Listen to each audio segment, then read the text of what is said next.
Okay, good day. I am from Globalize Agency here in Malaysia and I am the Philippine recruiter. I receive verify data from Avantage Agency in the Philippines. Am I right? Yes po.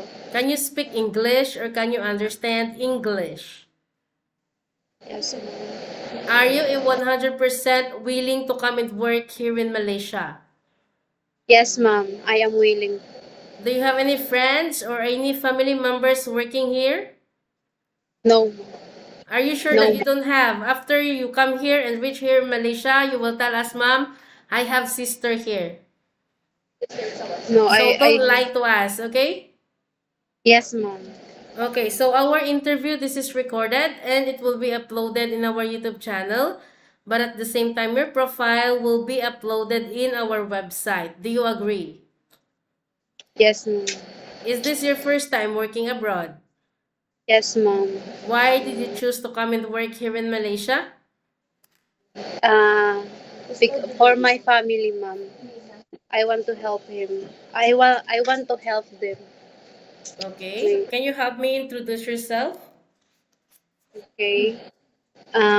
Good morning, ma'am. I'm Joanne Malipag Estado, 27 years old, from Philippines.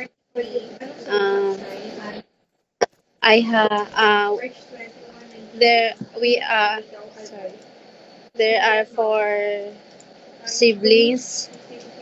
Uh, I am a third child. Um,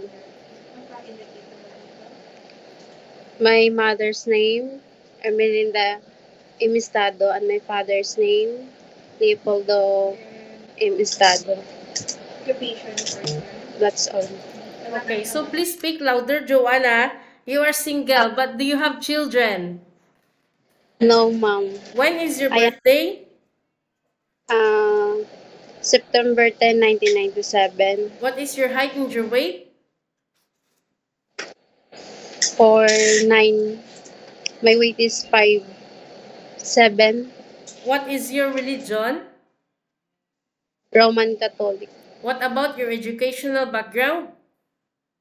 I am undergraduate college Undergraduate college in what course? education.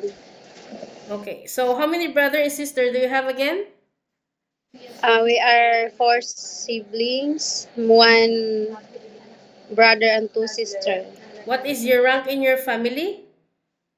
I am third of child. Okay, what about your parents? How old is your parents and what is their occupation? My mother, 66 years old, housewife. My father, 60 years old, fisherman.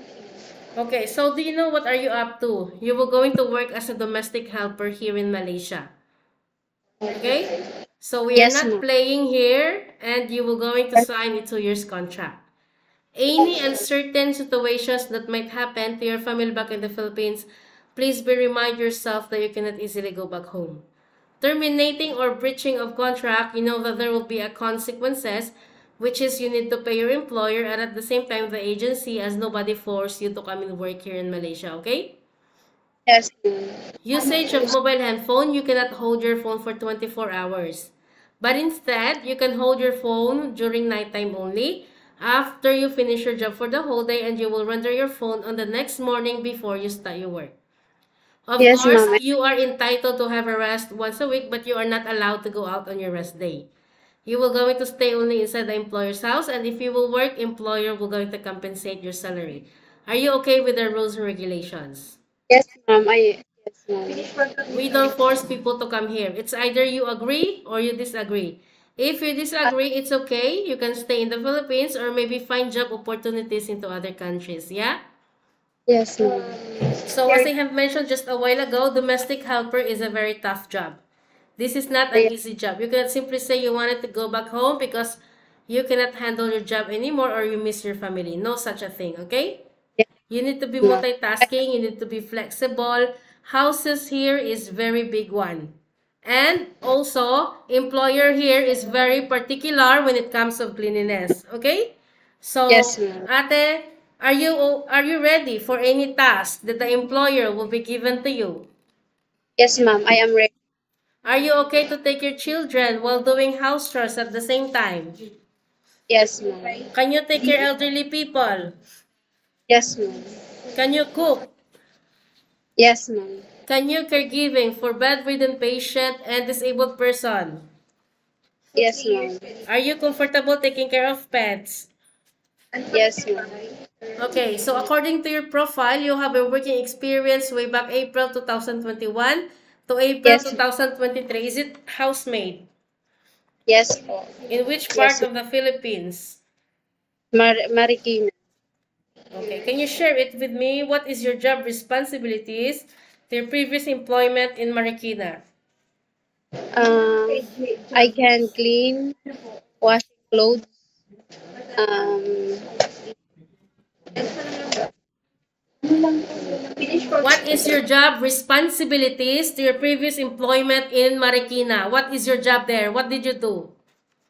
I am cleaning, cooking, ironing, taking two children, and washing clothes. How old is the children that you take care? 6 and 8. Okay. So after 2023, do you have any working experience? Yes, ma'am. In what? What work? What Shop, experience? Shopee. Sorry? Shopee. Shopee. So what is your job there in Shopee? Uh, Inventory approver po. Inventory. Okay. Yes, ma'am. So how many years you work there in Shopee as an inventory broker?